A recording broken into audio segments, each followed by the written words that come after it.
The alien fleet arrived at Earth, but the planet was already protected by invisible human ships. Part 1. Commander Aelthrex stood on the bridge of the warship devouring silence, and watched the small blue planet grow larger on the main screen. After 40 years of travel, after crossing the empty black gulf between stars, his fleet had finally reached the system the old star maps called Sol. The third planet from the sun was the target. The scouts called it a soft world, a young world, full of water and green land and weak, primitive life. It would be an easy conquest. Aelthrex was a Kryvan, a member of a species that had conquered 11 other worlds in the last 300 years. His people were tall, gray-skinned, and covered in thin scales that shimmered faintly under artificial light. They did not believe in mercy. They believed in strength, and in taking what strength allowed them to take. Earth, according to every scan his fleet had gathered from a distance, was weak. The planet had no orbital defense platforms. It had no visible warships. It had only radio signals, television broadcasts, and old satellites drifting quietly in orbit. The Kryvan scouts had studied these signals for years, before the fleet even left its home system. They had watched human wars, human arguments, human television shows about aliens invading Earth and losing. The scouts had laughed at those shows. They found it funny that humans imagined themselves as heroes who could stand against powers from the stars. "Report," Aelthrex said, his voice low and rough. The sensor officer, a smaller Kryvan named Desavoy, looked up from her console. "Long-range scans confirm no defense grid, Commander. No shields around the planet. No visible warships. Their most advanced satellites carry cameras and communication equipment, nothing more. Their strongest weapons are still chemical rockets, similar to what we saw 200 years ago on the fourth conquered world." Aelthrex nodded slowly. "Good. Then this will not take long." Behind him, on the flagship's wide bridge, dozens of Kryvan officers worked at their stations. The fleet itself was massive, 312 ships, from small scout vessels to enormous city ships that could hold hundreds of thousands of soldiers. It was more firepower than any world in this part of the galaxy had ever needed to use. The Kryvan High Council had ordered such a large fleet not because they expected resistance, but because they wanted to make a statement. They wanted every species watching from nearby star systems to see what happened to a defenseless world that refused to bow before the Kryvan Empire. "Send the first probe," Aelthrex ordered. "Standard procedure. Test their reaction, gather final data, then begin landing preparations." "Yes, Commander." A small silver probe detached from the side of the devouring silence and drifted toward Earth. It was not a weapon, it was simply a scanning device, meant to fly close to the planet's atmosphere and gather detailed information about the surface, the cities, and any possible hidden defenses. The Kryvan had used probes like this on every world they had ever conquered. It always worked perfectly. The probe would send back data, and the fleet would know exactly where to strike first. The bridge crew watched the screen as the probe moved closer to Earth. Aelthrex crossed his arms and waited. He was not worried. He had done this 11 times before, and 11 times the result had been the same. Quiet, easy, total victory. Then the probe stopped sending data. "Report," Aelthrex said again, his voice sharper now. Desavoy frowned at her console. "Commander, the probe signal has been lost." "Lost? Did it malfunction?" "I do not think so. The signal did not fade. It simply stopped, all at once, like it was cut." Aelthrex stepped closer to the console. "Show me the last recorded images." The screen flickered, showing the final seconds before the probe went dark. There was nothing unusual in the images. Empty space. The curve of the Earth below, blue and white and beautiful. No ships, no weapons, no flash of light. And then, nothing. "Send a second probe," Aelthrex ordered. A second probe launched from the fleet, following almost the exact same path as the first. The bridge crew watched in silence as it approached the same region of space where the first probe had disappeared. This time, they saw something. For less than a second, a strange shimmer appeared on the screen, like heat rising off a hot road, distorting the stars behind it. Then, the second probe's signal vanished too. "What was that?" Aelthrex demanded. "Rewind the footage. Slow it down." The technicians worked quickly, replaying the last moment of data at a fraction of normal speed. There, barely visible, was a shape. It was faint, almost like a ghost, a rippling distortion in space, shaped roughly like a long, narrow vessel. It was there for only a few frames before the recording ended. Silence fell over the bridge. "That is not possible," HFY whispered. Scans showed nothing there. No mass, no energy signature, nothing. Aelthrex stared at the frozen image on the screen, at the faint ghostly shape hiding in the dark. For the first time since the fleet had left home, a small seed of doubt formed in his mind. He pushed it away quickly. It was probably nothing. A sensor glitch. A trick of light. The humans could not possibly have technology capable of hiding an entire warship from Kryvan sensors. No species in this part of the galaxy had such technology. The Kryvan themselves did not have it. "Increase sensor sensitivity," he ordered. "Scan that region again, more carefully this time." The crew worked for several minutes, sweeping the space around Earth, with every sensor the flagship carried. The results came back clean. No ships, no hidden bases, no unusual energy readings. Nothing but empty space and the quiet blue planet turning slowly below. "Perhaps the probe simply failed," said Lieutenant Corvus Rain, one of Aelthrex's senior officers, a large and confident Kryvan who had fought in 3 previous campaigns. "Old equipment breaks down. It happens." 2 probes, at nearly the same location, both failing in the same way, Aelthrex said. "That is not coincidence." "Then what is it, Commander?" Aelthrex did not answer right away. He looked at the frozen image on the screen again, at that faint shimmering outline. Something about it bothered him deeply, though he could not explain why. It looked like a warship. It looked like a very large warship. But it also looked like something trying very hard not to be seen at all. "Prepare a 3rd probe," he said finally. "This time, arm it with a short-range scanner burst. If something is out there, I want to force it to reveal itself." The 3rd probe launched. This time, the crew watched every second of footage as it happened, live, instead of waiting for a report afterward. The probe drifted closer to Earth, closer to the exact point where the first 2 had vanished. Then, at the very edge of visual range, the scanner burst fired, a bright pulse of energy meant to bounce off any nearby object and reveal its shape. For one instant, the screen lit up with a shape far larger than anyone had expected. It was not one ship. It was many. Dozens of long, narrow outlines appeared and disappeared almost instantly, like fish breaking the surface of dark water before diving back down. Then the transmission cut out completely, and the probe was gone. The bridge crew stared at the screen in stunned silence. Aelthrex felt his hearts, Kryvan had too, begin to beat faster. "That was not one ship," HFY said quietly. "Commander, I counted at least 40 separate outlines in that single pulse, possibly more. They were everywhere around the planet, in a full ring, like a wall." Corvus Rain, who moments before had dismissed the idea of hidden defenses, now leaned forward toward the screen, his earlier confidence gone from his voice. "How is this possible? How can a species with such primitive communication technology hide an entire fleet from our sensors?" "I do not know," Aelthrex admitted. It was rare for him to say those words, and saying them now made something cold settle in his chest. "But we are no longer looking at a defenseless world. Cancel the landing preparations. Pull the outer scout ships back to the main formation. I want full battle readiness across the entire fleet within the hour." "Commander," said another officer, a communications specialist named Priel Cass, "should we attempt to make contact with the humans? Perhaps this is a mistake. Perhaps they wish to negotiate rather than fight." Aelthrex considered this for a long moment. In all of his previous campaigns, contact before battle had never been necessary. Weaker species either surrendered immediately upon seeing the size of the Kryvan fleet, or they resisted briefly before being crushed. But this situation was different. Something about the ghostly hidden ships suggested that these humans were not simply weaker beings hoping to be spared.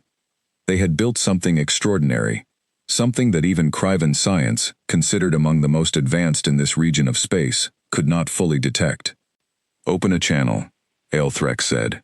"Broadcast on all frequencies they might understand. Tell them who we are, and give them the chance to surrender peacefully.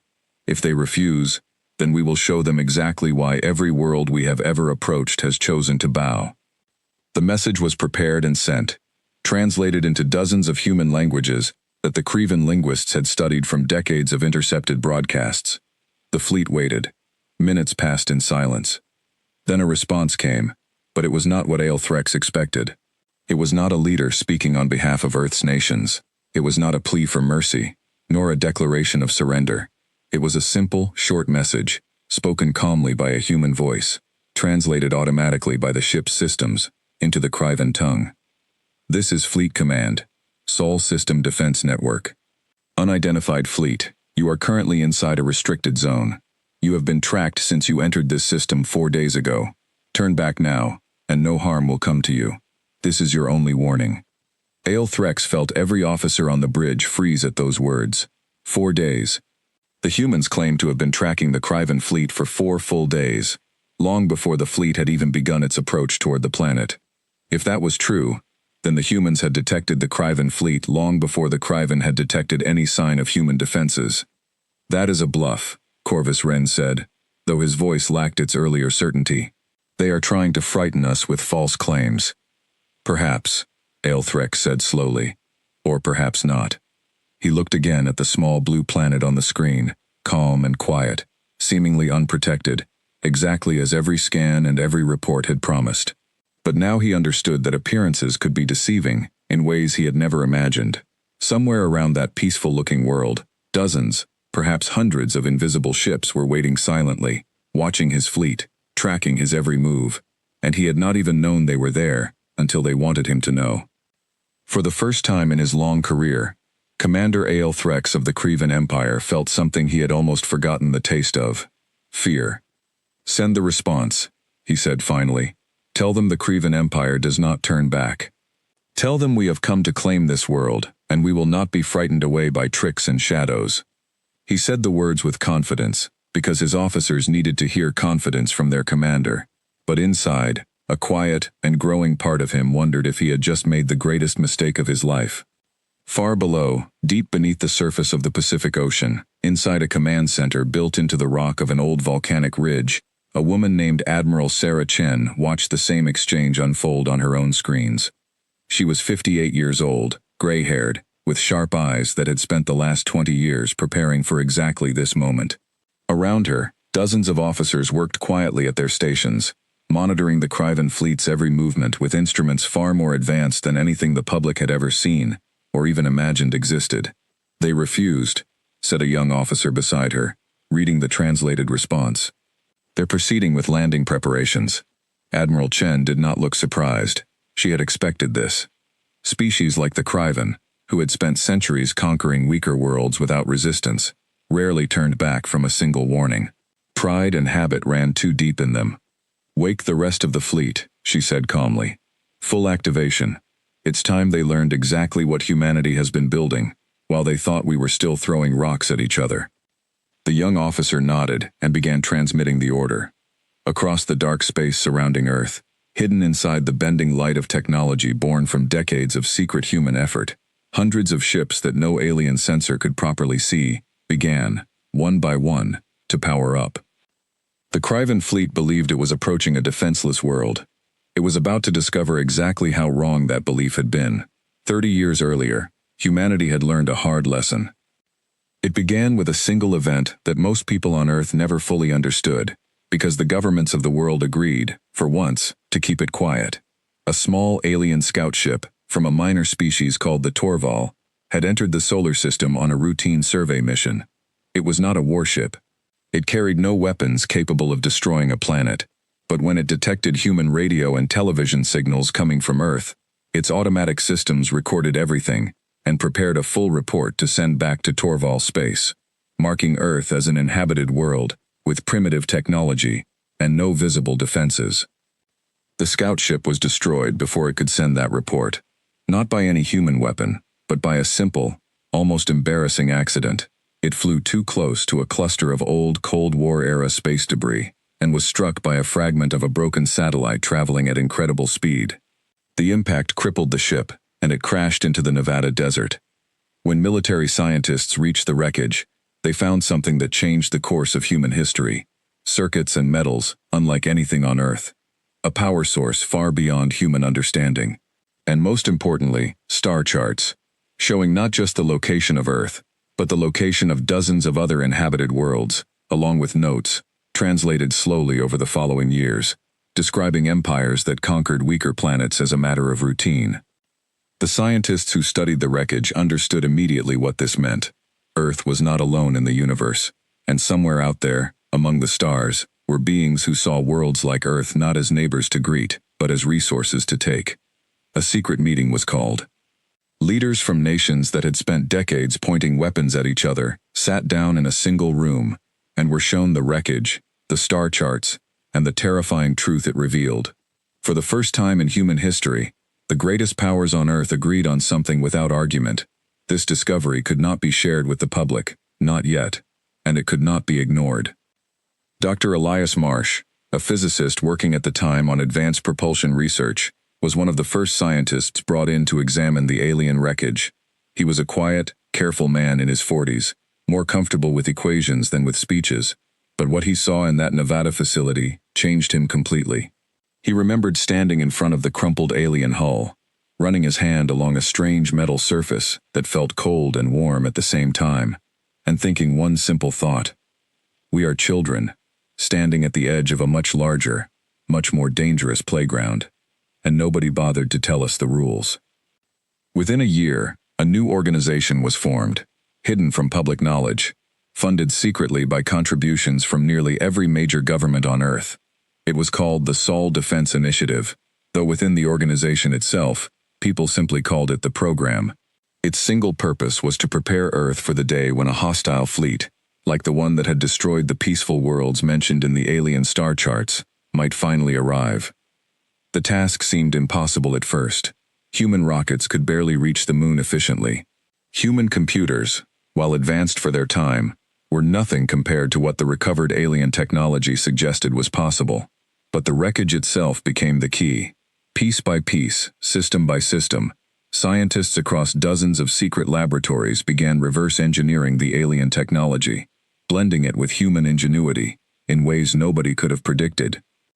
Dr. Marsh became one of the lead scientists on what would become the most important breakthrough of the entire program, a method of bending light and sensor waves around a solid object, making it nearly invisible not just to human eyes, but to any scanning technology similar to what had been found in the wreckage. It was not true invisibility. It was closer to advanced camouflage, using energy fields to redirect light, radar, and other detection methods around a ship's hull. Early versions of the technology failed constantly, producing strange shimmering distortions that were almost worse than being visible at all, because they drew attention rather than avoiding it. It took nearly 15 years of failure after failure before the technology finally worked reliably. Dr. Marsh, older now, his hair turned gray from decades of stress and long nights in the lab, stood in a control room with a team of engineers as they tested the first fully functional stealth field on a small unmanned test vessel.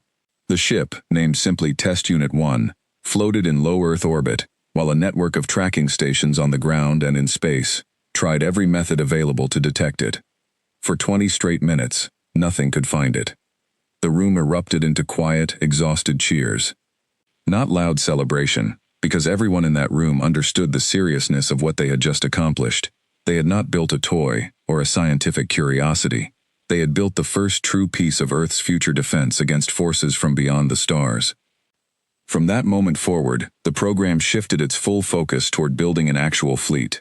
Progress was slow at first, limited by budgets, secrecy, and the sheer difficulty of the engineering involved. But as the years passed, the ships grew larger, faster, and more capable. Human designers, no longer limited purely by imitation of the alien wreckage, began improving on the original technology in ways the Torval scout ships builders had never considered. Weapons systems were developed that combined captured alien energy principles with human engineering creativity. Shield technology, propulsion systems, and life support all advanced rapidly once the foundation had been laid. By the time Admiral Sarah Chen was given command of what had become known simply as the Ghost Fleet, the program had spent nearly 3 decades and enormous secret resources building a force that no nation on Earth had ever publicly announced existed. The fleet was scattered in hidden locations, deep beneath the ocean in specially built underwater docks. inside hollowed-out asteroids in the outer solar system, and in orbital stations disguised as ordinary satellites or space debris. Admiral Chen had joined the program at the age of 28, a young naval officer recruited specifically because of her unusual combination of tactical skill and quiet, careful leadership.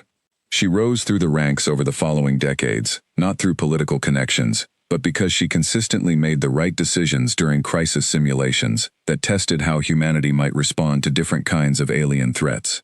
By the time she took command of the Ghost Fleet, she had spent more of her adult life preparing for an invasion than living a normal life outside the program. She rarely spoke about the personal cost of that choice. She had never married, had no children, and had spent decades separated from most of her extended family, who believed she worked a normal, boring desk job somewhere in Washington. In truth, she had spent countless nights in deep space simulators, learning to command fleets of ships that did not yet exist, preparing for battles against enemies whose exact capabilities remained unknown. Now, as she stood in the underwater command center watching the Kryvan fleet approach Earth, all those decades of preparation were about to be tested for real. "Admiral," said Captain Wen Li, her second in command, a broad-shouldered man with steady hands and a calm voice that had served alongside her for over a decade. "The Kryvan fleet has begun launching what appear to be landing craft, small transport vessels, likely meant to carry ground forces. How many? Current count is 47, with more launching every few minutes." Admiral Chen studied the tactical display, watching small orange markers representing the alien landing craft begin drifting toward the atmosphere. Around them, hundreds of pale blue markers representing the Ghost Fleet remained perfectly still, hidden, invisible, waiting. "They're testing us," she said quietly, "trying to see if we'll strike the landing craft first, revealing our full strength before they commit their main warships to battle. Should we hold position?" "No." Admiral Chen's voice was firm. "We can't let a single alien soldier set foot on this planet. Order the outer picket ships to engage the landing craft immediately. Full stealth maintained. I want those transports destroyed before they reach the atmosphere, and I want it done in a way that makes the Kryvan commander understand exactly how precise and how dangerous we are." "Yes, Admiral." Deep in the darkness of space, dozens of Ghost Fleet ships that had been holding position for days finally moved. They were sleek, dark vessels, roughly the size of large human naval destroyers, though their design was unlike anything ever built for use on Earth's oceans. Long and narrow, with smooth curved surfaces designed to scatter and redirect any detection method the Kryvan might use, they moved with a silence and precision that came from decades of training and technological refinement. The lead ship in this engagement was called the Quiet Storm, commanded by a young officer named Captain Elena Vasquez. She had trained under Admiral Chen personally, and had spent the last 6 years commanding stealth vessels in simulated combat exercises. This would be her first real battle. "Target lock confirmed on 17 enemy landing craft," said her weapons officer. "Awaiting your order, Captain." Vasquez took a slow breath, steadying herself. This moment, the first shots fired in what might become humanity's first true interstellar war, felt heavier than she had expected, even after years of preparation. "Fire," she said. The Quiet Storm's weapons, developed from decades of alien technology research combined with human engineering, released a series of precise, focused energy bursts, invisible themselves until the moment of impact, tearing through the alien landing craft with terrifying accuracy. Explosions bloomed silently in the vacuum of space, one after another, as the Kryvan transport vessels were destroyed before they ever reached Earth's atmosphere. Aboard the devouring silence, Commander Ael Threx watched in horror as nearly half of his landing force vanished from his tactical display within seconds. There had been no warning, no visible attack. His scanners had detected nothing approaching the transports, and yet ship after ship simply exploded, as if struck by weapons fired from empty space itself. "Report," he shouted. "What is happening?" "Commander, we are losing landing craft rapidly," Dessa voice said, her voice shaking slightly. "No enemy contacts detected, no incoming projectile signatures. They are simply dying."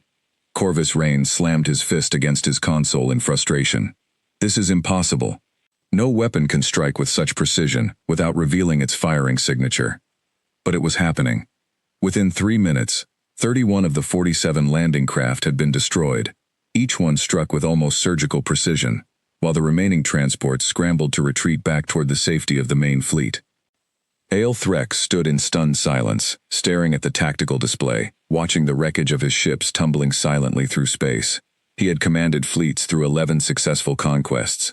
He had faced angry, desperate resistance from primitive species, armed with nothing more than crude missiles and outdated energy weapons. He had never, in all his years of service, faced an enemy he could not see, could not detect, and could not predict. "Pull back all remaining landing craft," he ordered, his voice tight with barely controlled anger and, though he would never have admitted it aloud, a deep and growing fear. "Bring the main battle fleet into full combat formation. If they want to fight from the shadows, then we will force them into the light." But even as he gave the order, a small, cold thought settled into the back of his mind, one that no Kryvan commander before him had ever needed to consider. What if he could not force them into the light at all? What if this hidden, patient enemy intended to fight this entire war exactly the way it had just begun, striking from darkness, vanishing before any response could be made, grinding down his fleet, piece by piece, while remaining forever just out of reach? Far below, in the quiet command center beneath the Pacific Ocean, Admiral Chen watched the tactical display update with the results of the first engagement. 31 enemy landing craft destroyed, 0 Ghost Fleet losses, 0 Ghost Fleet ships detected by enemy sensors. She allowed herself a small, tired smile, though she knew this was only the very beginning. "That should get their attention," Captain Wen Li said beside her. "It will," Admiral Chen replied. "Now we find out if they're smart enough to be afraid, or proud enough to make the same mistake again." She had studied enough history, both human and what little the program had learned about other species, to already know which answer was more likely. Commander Aelthrex stood in the war room of the Devouring Silence, surrounded by his senior officers, staring at a holographic map of the space around Earth. Red markers showed the current position of the Kryvan fleet. A single small cluster of pale markers, added by the sensor team based on rough estimates, showed the last known area where the human ships had appeared before vanishing again. It was not enough information. It was barely anything at all. "We have lost 31 landing craft and gained almost no useful data in return," Aelthrex said, his voice hard. "I want answers. How is a species with primitive rocket technology hiding entire warships from Kryvan sensors?" Desavoy stepped forward, holding a datapad. "Commander, I have been studying the wreckage patterns from the destroyed landing craft. The damage does not match any weapon signature in our records. There is no heat trail, no particle residue, nothing that matches standard energy weapons or projectile weapons. Whatever struck our ships left almost no trace at all." "That is not possible," Corvus Rain said. "Every weapon leaves some trace." "Every weapon we know of," Desavoy corrected carefully. "These humans may have developed something entirely outside our current understanding." Aelthrex rubbed the ridge along his brow, a gesture of deep frustration common among his people. "Then we adapt. We cannot fight what we cannot see, so we will force them to reveal themselves through numbers and pressure. Order the fleet to spread into a wide combat formation surrounding the planet. If their ships are limited in number, spreading our own forces will stretch their ability to strike without being detected. Increase sensor sweeps across all spectrums, including ones we rarely use for standard combat. I want every inch of space around this planet searched." The orders were given, and over the next several hours, the Kryvan fleet reorganized into a massive defensive ring around Earth. Hundreds of warships spread across a vast area of space, sensors active, weapons ready. It was, by every measure Aelthrex had learned in his long career, an overwhelming show of force that should have crushed any resistance a primitive world could muster. Aboard the underwater command center, Admiral Chen watched the Kryvan fleet spread out with quiet interest. "They're trying to force us into overextending," she said, "spreading their numbers to make it harder for us to strike without revealing multiple ship positions at once." "Smart," Captain Wen Li admitted. "What's our response?" "We don't take the bait," Admiral Chen said. "We let them spread out exactly as much as they want. A spread fleet is actually easier to pick apart than a concentrated one, as long as we're patient." For the next 2 days, an uneasy silence settled over the space around Earth. The Kryvan fleet held its defensive ring, sensors constantly scanning, weapons ready to fire at the first sign of movement. The Ghost fleet, meanwhile, remained almost entirely still, hidden, watching, waiting for the right moment. During this quiet period, Aelthrex called for a full council with his senior officers, along with a request that had never been made before in Kryvan military history. He asked to speak with a representative from a species his people had once considered beneath consideration. Deep within the lower decks of the devouring silence, in a section rarely visited by senior officers, a small research team maintained several captive specimens gathered from earlier scouting missions to various worlds. Among them was a single Torval scientist, captured decades earlier from a small research outpost, kept alive because Torval biology proved surprisingly useful for studying certain forms of alien technology. The Torval were a peaceful species, smaller and weaker than the Kryvan, who had never built a military fleet of their own, and generally avoided conflict entirely, preferring quiet scientific research across the stars. Aelthrex rarely interacted directly with captives, considering it beneath his position. But the strange nature of this enemy demanded unusual measures. "You studied Earth once, did you not?" Aelthrex asked, standing before the small cell where the Torval scientist, a thin, pale-skinned being named Whis, sat quietly. "Many years ago," Whis said, his voice soft and careful. "Before your people captured my research vessel. Tell me what you know about human technology." Whis tilted his head slightly, an expression of mild curiosity crossing his delicate features. "At the time I studied them, humans possessed only early space technology. Simple rockets, basic satellites, nothing of military concern. Why do you ask, Commander? Has something changed?" Aelthrex hesitated, unwilling to admit weakness to a captive, but his need for information outweighed his pride. "They have hidden warships, vessels that our sensors cannot detect. They destroyed nearly a third of our landing force, without revealing their positions." For the first time since his capture, something like genuine surprise crossed Whistle's face. "That is remarkable. When I studied Earth, there was no evidence of advanced defense technology. It is possible they have made significant progress in the years since my observations. Humans are unusually adaptable, Commander. Even in my brief studies of their culture, I noted how quickly they solved problems when given sufficient motivation and time. Their history shows repeated examples of rapid advancement following moments of crisis or discovery." "What kind of crisis?" Whis considered the question carefully. "I do not know what specifically may have motivated them, but if I were to guess, I would say it is likely they encountered something that convinced them a threat existed. Perhaps evidence of other alien species, perhaps direct contact of some kind. Humans, in my observations, respond very strongly to perceived existential threats. It is, in some ways, one of their most notable traits." Aelthrex absorbed this information silently, turning it over in his mind. If Whis was correct, then somewhere in the past, something had warned humanity of the danger from the stars, and they had spent years, perhaps decades, quietly preparing for exactly this moment. It was a deeply unsettling thought. The Kryvan had always relied on the element of surprise, on catching weaker worlds unprepared and unable to resist. If Earth had known they were coming, if Earth had prepared specifically for this invasion, then everything about this campaign needed to be reconsidered. "Is there any way to detect their hidden ships?" Aelthrex asked. "Any weakness in stealth technology of this kind that your people may have studied?" Whis shook his head slowly. "I know of no species capable of building technology like what you described, Commander. If humans have truly developed a method of hiding entire warships from advanced sensors, it would represent an achievement beyond anything documented among the species I studied during my research career. I am sorry I cannot offer more useful guidance." Aelthrex left the lower decks with more questions than answers, but one thing had become clear in his mind.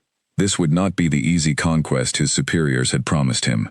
Whatever waited in the darkness around Earth, it was patient, precise, and far more advanced than anyone in the Kryvan Empire had believed possible.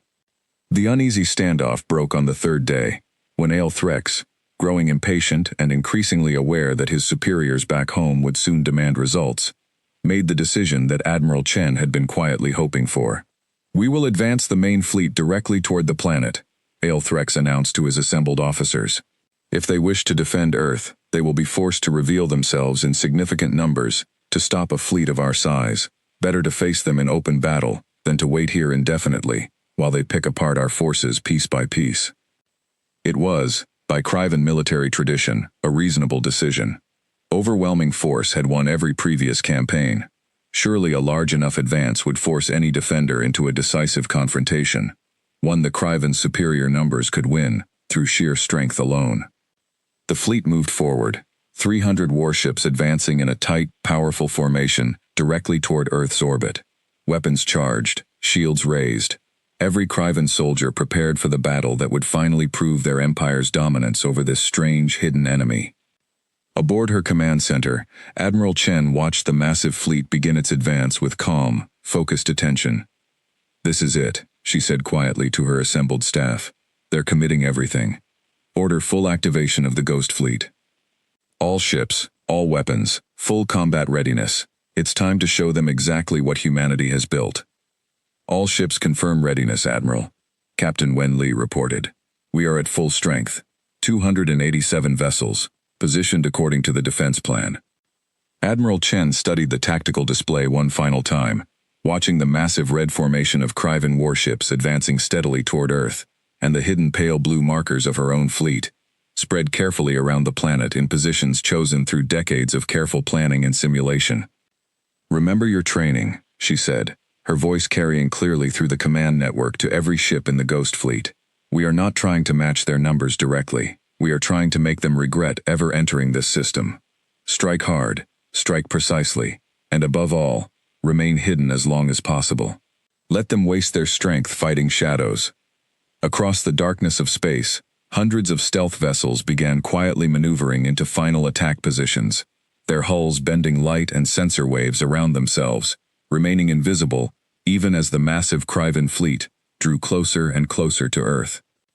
Aboard the devouring silence, Aelthrex stood at the front of his bridge, watching the blue planet grow larger on the main screen, his heart's pounding, with a mixture of determination and barely controlled fear.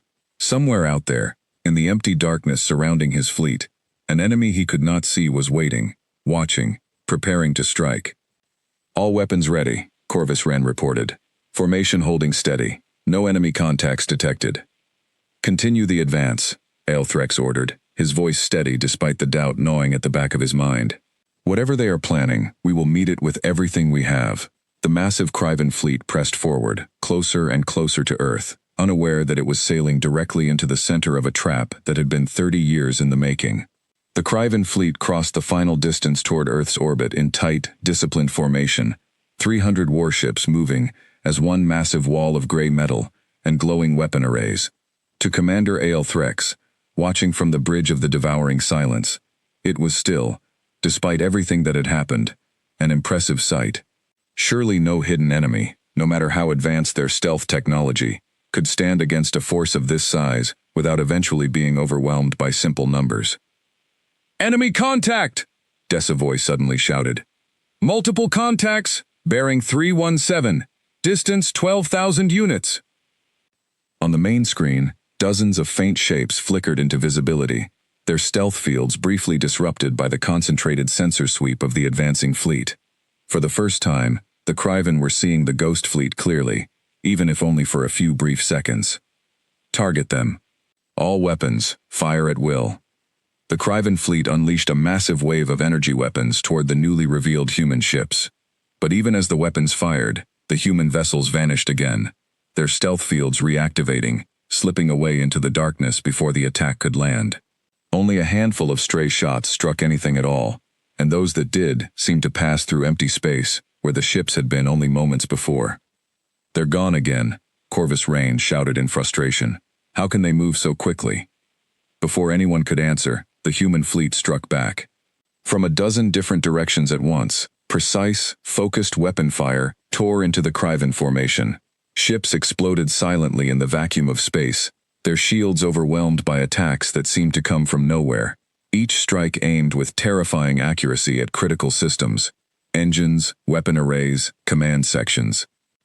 Admiral Chen watched the battle unfold from her command center with calm, focused precision, giving orders in a steady voice that betrayed none of the tension she felt inside. "Ghost Squadron 3, target the flagship's escort vessels. Squadron 7, focus on their supply ships toward the rear of the formation. Remember, we are not trying to win through brute force. We are trying to break their will to continue fighting."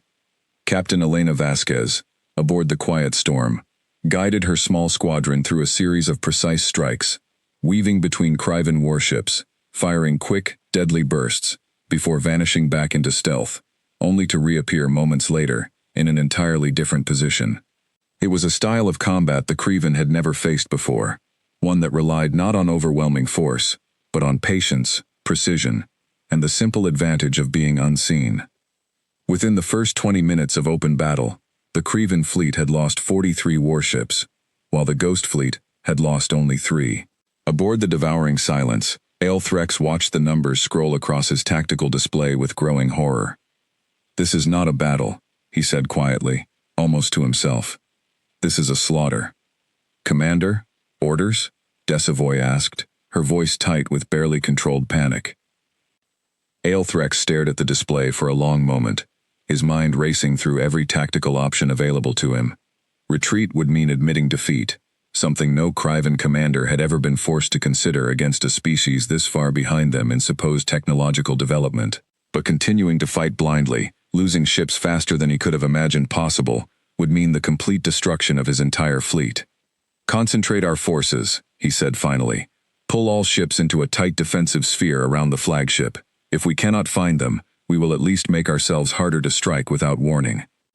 The order was given, and the remaining Kryvan ships pulled together into a dense, overlapping formation, weapons pointed outward in every direction, sensors sweeping constantly for any sign of the hidden enemy. It was, in some ways, a reasonable defensive strategy. But it was also exactly what Admiral Chen had hoped they would eventually attempt. "They're bunching up," Captain Wen Li observed, watching the Kryvan formation tighten on the tactical display. "That actually makes this easier for us in some ways. A tighter formation gives us more targets within a smaller area. It also means they'll support each other better if we attack directly," Admiral Chen said thoughtfully. "Time to change tactics. Order all squadrons to fall back and hold position outside their sensor range. We're not going to charge into a wall of concentrated firepower just because it's tempting. Let them sit there. Let them wonder where we went." The Ghost fleet withdrew, vanishing completely from Kryvan sensors, leaving the tightly packed alien formation alone in the darkness of space, weapons ready, sensors scanning, waiting for an attack that did not come. Hours passed in tense silence. Aboard the devouring silence, the mood grew increasingly grim. Officers who had once spoken confidently about crushing Earth's primitive defenses now spoke in hushed, worried tones about survival and retreat. Aelthrex himself spent long hours alone in his quarters, staring at reports of the battle, trying to understand how everything had gone so completely wrong. It was during this quiet period that Aelthrex made an unusual decision, one that would have been unthinkable to him only days earlier. He requested a direct communication channel with the human fleet, not to demand surrender, but to ask for information. The message reached Admiral Chen's command center late in the evening, translated automatically into clear, careful English. "This is Commander Aelthrex of the Kryvan Empire. I request direct communication with your fleet commander. I wish to understand the nature of the forces we now face." Admiral Chen considered the request carefully.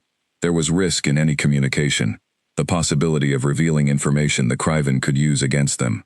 But there was also opportunity, a chance to perhaps end this conflict without further loss of life on either side, and a chance to learn more about the empire that had sent such a massive fleet across the stars. "Open the channel," she said finally. "Audio only. No visual feed, no location data transmitted." "This is Admiral Sarah Chen, commander of Earth's defense fleet," she said, her voice calm and steady. "I'm listening, Commander." There was a brief pause before Aelthrex responded, his voice carrying a mixture of exhaustion and genuine curiosity that Admiral Chen had not expected from an alien conqueror. "Admiral Chen, I confess I did not expect a response, given the losses my fleet has suffered at your hands. I wish to understand something. Our records, gathered over years of observation, showed your world as primitive, without significant space-based technology. How is it that you now possess forces capable of defeating a fleet as large as mine?" Admiral Chen thought carefully before answering. There was no reason to hide the basic truth, since the Kryvan had already experienced its results directly. 30 years ago, we discovered evidence that species from beyond our solar system existed, and that some of those species were dangerous.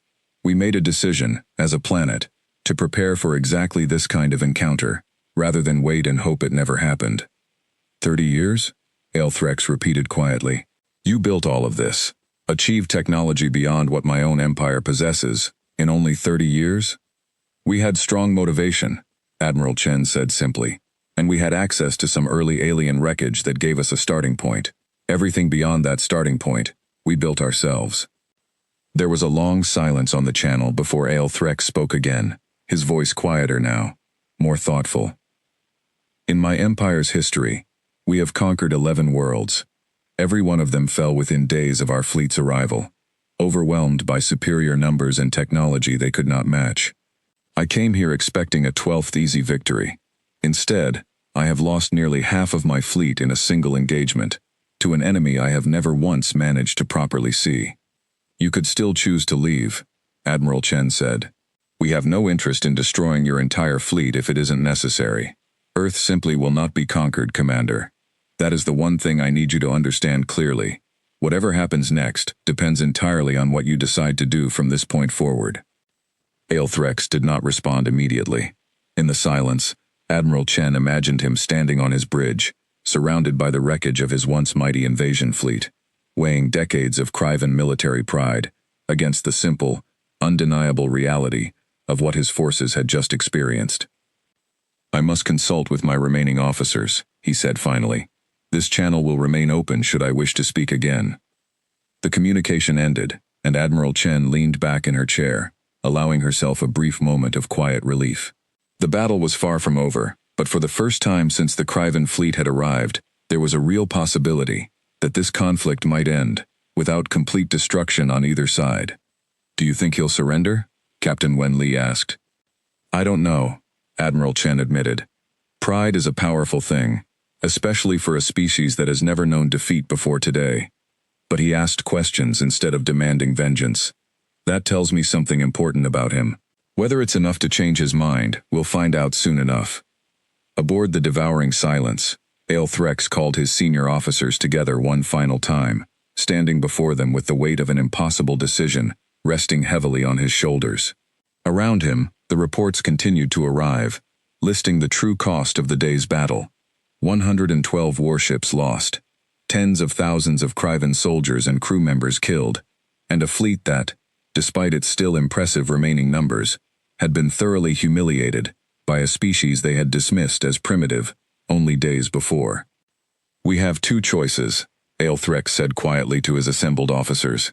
We continue this fight, knowing that every hour brings further losses against an enemy we cannot properly see or predict.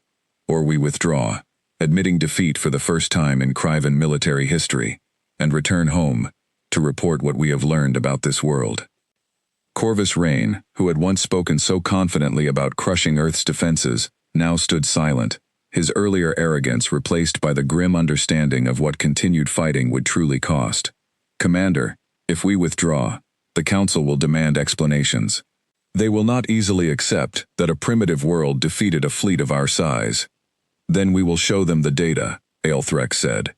Every recording, every casualty report, every piece of evidence we have gathered about this enemy's capabilities. Let the Council decide for themselves whether this world is worth the cost of continued war, once they understand exactly what that cost has already been. The decision, though difficult, felt increasingly clear to every officer standing in that room. This was no longer a simple conquest. It had become something far more dangerous, a war against an enemy whose true strength remained largely unknown, fought on ground that clearly favored the defenders in ways no previous Kryvan campaign had ever encountered. I will contact Admiral Chen, Aelthrex said finally. It is time to discuss terms. The communication channel opened again just before dawn broke over the Pacific Ocean, above Admiral Chen's hidden command center, though inside the deep underwater facility, day and night held little meaning, beyond the steady rhythm of shift changes and the quiet hum of machines. Admiral Chen had not slept. She sat at her station, watching the tactical display where the battered remains of the Kryvan fleet still held their tight defensive formation, waiting. This is Commander Aelthrex, came the now familiar voice, tired but steady. I wish to discuss terms of withdrawal. Admiral Chen felt a wave of quiet relief pass through her, though she kept her voice carefully neutral. 30 years of preparation, of sacrifice, of a hidden war fought in laboratories and simulators long before a single shot had been fired in space, had led to this single moment. "I'm listening, Commander. My fleet will withdraw from this system," Aelthrex said. "In exchange, I ask that you allow us to retrieve our wounded and our dead from the wreckage scattered around your planet. We do not wish to leave them behind." Admiral Chen considered the request. It was, in its own way, a small act of dignity, from a commander who had just suffered the greatest defeat of his career, and she saw no reason to deny it. "Granted, your recovery ships will not be fired upon, provided they remain unarmed and move only to retrieve wreckage and personnel. We will be watching closely." "Understood. And Admiral, I have one further request, though I recognize I have little right to make it after what has happened here." "Go ahead." "I wish to know more about your species," Aelthrex said, his voice carrying a note of genuine curiosity that surprised her. "In 300 years of Kryvan expansion, we have never encountered a world that developed as quickly, or fought as effectively, as yours has in so short a time. My superiors will ask questions I do not currently know how to answer. I would rather bring them truth than speculation." Admiral Chen thought carefully about how to respond. There was value in being honest, in showing the Kryvan Empire that humanity was not simply a lucky anomaly, but a serious and capable civilization that deserved respect rather than future aggression. At the same time, there were clearly limits to what should be shared with a species that had, only days earlier, arrived with clear intentions of conquest. "Humans are a young species compared to many others in this galaxy," she said finally, "but we have a long history of facing difficult challenges and finding ways to overcome them, often faster than anyone expects, including ourselves. 30 years ago, we learned that threats from beyond our world were real.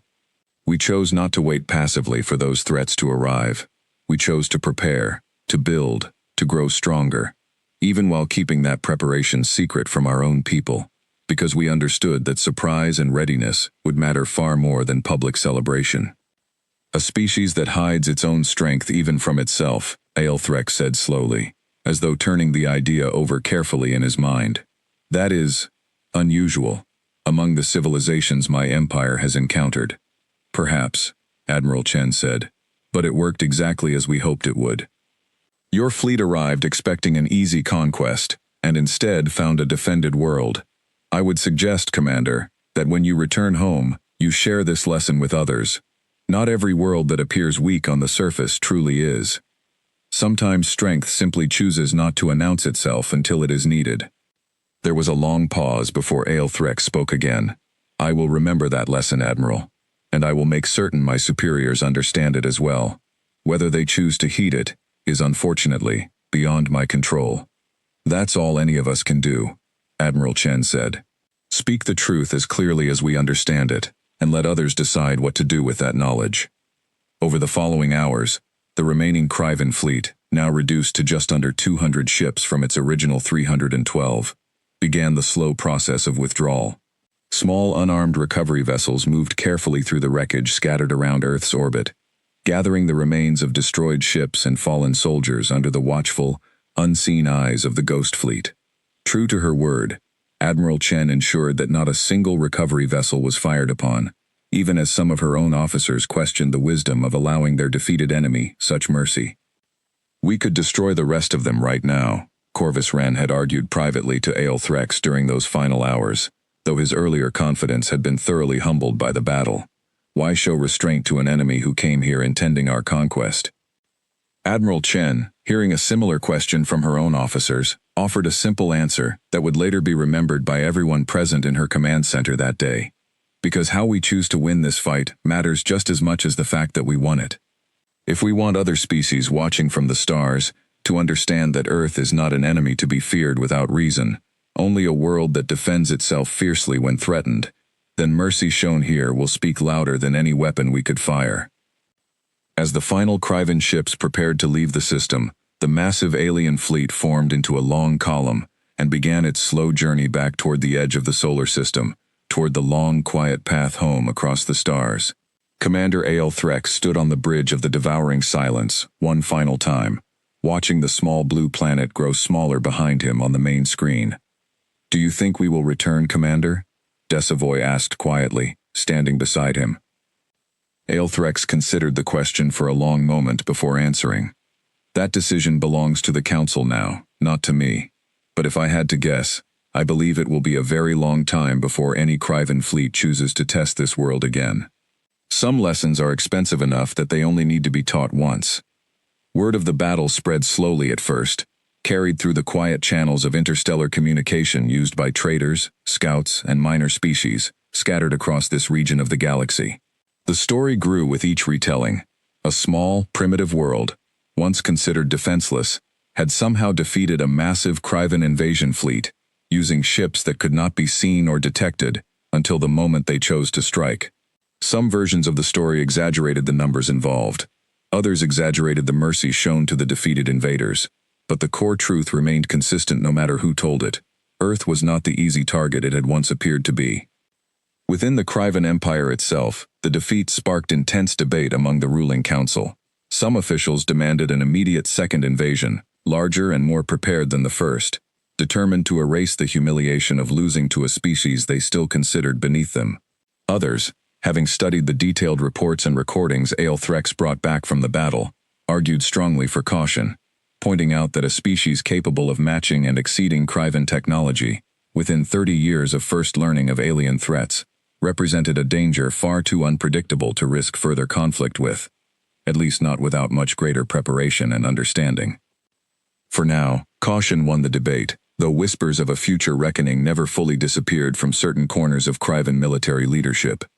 On Earth, the true story of the battle remained hidden from the public for several more years, protected by the same careful secrecy that had allowed the Ghost Fleet to be built in the first place. But slowly, carefully, as the immediate danger passed, and the world's leaders began to trust that no immediate second invasion was coming, pieces of the truth were gradually released to the public.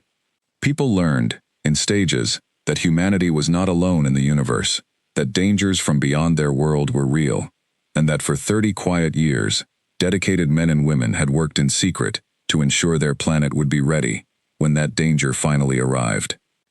Admiral Sarah Chen, now recognized publicly for the first time as the commander who had led Earth's defense fleet through its first true test, remained largely private about her own role in the events, preferring to direct attention toward the thousands of scientists, engineers, and soldiers who had spent decades building and crewing the fleet that saved their world.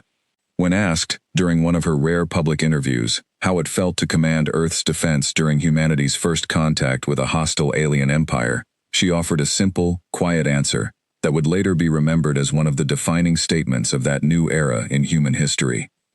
"We spent 30 years preparing for a day we hoped would never come," she said. "When it finally did come, we were ready. Not because we wanted war, but because we understood that peace only remains possible when you are strong enough to protect it." Earth is still here today because enough people, over enough years, believed that preparation mattered more than luck. I hope we never need to prove that lesson again, but I sleep well knowing that if we do, we will be ready. Deep beneath the ocean, and scattered quietly across hidden bases throughout the solar system, the Ghost Fleet remained, patient and watchful as it had always been, its dark, silent ships still capable of vanishing from sight in an instant, still standing guard over a small, blue planet that had once been considered an easy target, but had proven, in the end, to be anything but defenseless. And somewhere far out among the stars, the story of Earth continued to spread, growing into legend among species who now knew a simple truth: not every quiet world is a weak one, and not every invisible threat comes from beyond the stars. Sometimes, the greatest strength is the kind that chooses, quietly and patiently, to remain unseen until the exact moment it is needed most.